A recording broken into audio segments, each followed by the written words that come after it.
May you find in this day some moments of quiet and peace that calm your soul and that give you a sense of wholeness and shalom. One of the delights of standing at the ocean's shore is looking out on the broad horizon that marks the line between sea and sky. Other kinds of horizons may be less visible, but more important to our heart and soul. We learn of some of this, of boundaries, in Job, chapter 26, verse 10. God laid out the horizon on the surface of the waters at the boundary between light and darkness. This is the word of the Lord. And before I share with you the thoughts of Hubert Van Zeller from the Current of Spirituality, I have to show you my shirt because I don't get to wear it often and I love it. That's all. Now back to what I'm here for. He writes, standing on the shore and looking at the sea, you can think of the horizon as a meeting of the sky and sea in one of two ways.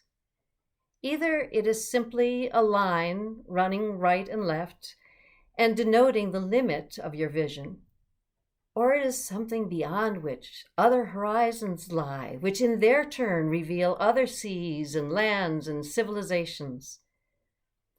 The latter view has no part of fantasy. What your perspective tells you is provable fact. You may not be able to see beyond the line of the horizon, but your knowledge of the physical nature of the universe is adequate assurance of the facts and forms, that they do exist.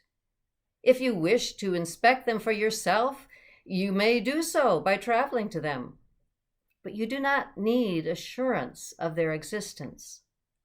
The line of the horizon is an arbitrary demarcation, a purely contingent affair, unlike the edge of a table or the drop of a shutter. The acceptance of the world of the spirit can become a normal way of looking at life. Matter of fact is looking at television, but with a new dimension added. Our knowledge of the spiritual nature of the universe should tell us that our physical horizon is not the only one, that the concreteness of things is not the entire reality, and that it is the added dimension of the spiritual which gives to the created order its total reality. So be it. A shorter quote is a poem from The Mirror of Simple Souls by Marguerite Porete. Thinking is no longer important to me, nor working, nor speaking. When love takes me up high, thought loses its meaning.